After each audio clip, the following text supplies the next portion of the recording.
Well, I was sitting home one day and the telephone rang and Dr. Smothers says, "Hey, are you doing anything?" John called me up one day and said, "Brooke, I got something that I'd like you to do. Just scrape a door on the lighthouse." Started out asking me to scrape a couple pieces of wood, get the old 100-year-old paint off of it. So I worked on the door and I got ready to leave. John said, "There's another door." Actually, there's two doors. I think we've scraped every piece of paint, interior, exterior of this building, top to bottom. Well, that was 1,500 hours ago, and I'm still here. That's friends for you, and I've enjoyed every minute of it. It was put in place in 1896 on the west pier of the Portage River as a fixed red harbor light.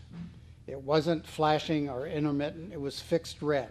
It's the second lighthouse we've had. The first one was built in 1833. It was a stone lighthouse. It was torn down because the river had been diverted, so it was really in the wrong place to be of use. When they redid the river route and redid the pier, they realized they needed a lighthouse of some sort. They built this one out of wood in 1896, placed it on the end of the west pier. In 1926, it was converted to electric. And then in 1951, the Coast Guard decommissioned it, and it was taken by Jeremy's Marina.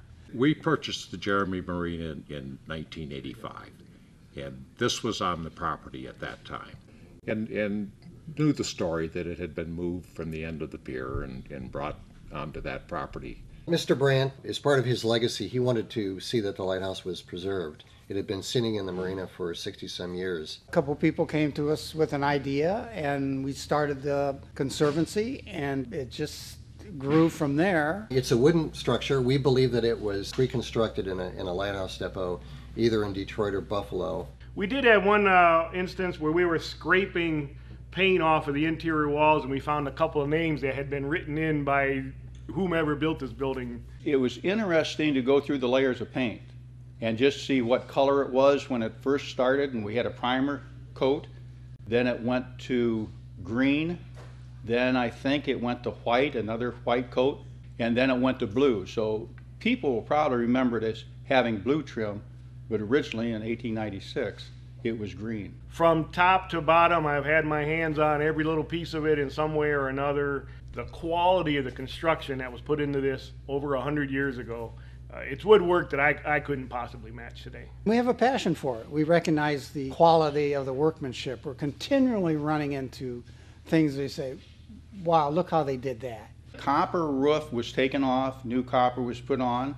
We made the railing around the outside of it about a foot taller, just for safety. At the base, it's 12 feet by 12 feet. It rises up until it's 8 by 8 at the top. It's roughly 26 feet to what they call the focal plane, which is where the light is shown. Just the fun of restoring something that is historical, that needed to be restored.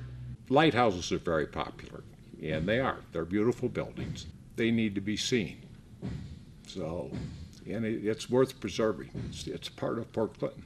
Well, it's one of the only ones left on all of the Great Lakes that's a frame. It's called a pepper pot configuration. There's people out there that have checklists of lighthouses. Somewhere on a checklist is the Port Clinton Lighthouse. This is going to attract a whole stream of visitors into the city, which is going to boost the local economy. Come to this area to see this lighthouse, and then while they're here, enjoy the benefits that Port Clinton has to offer.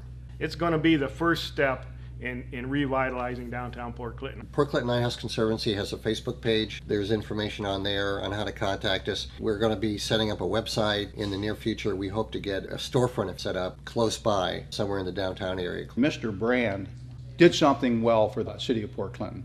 By donating this to the city, it's really his heritage that Port Clinton has this lighthouse sitting on the lakefront again. Every day when I drive down Perry Street and I look out to the lake and I see this lighthouse standing there, I'm just going to be filled with pride. The image of this lighthouse is on the city seal. It's very much an iconic structure for the city. And it is going to be so nice to have this lighthouse back in place to represent the city as it does on our logo. This group of guys that have worked on this have been amazing. I'm overwhelmed at the job they've done. I can imagine it looking just like this when it was put out there in 1896. Just one thing, keep the light shining. I'm looking forward to seeing it back on the lake where people can really see this thing and enjoy it.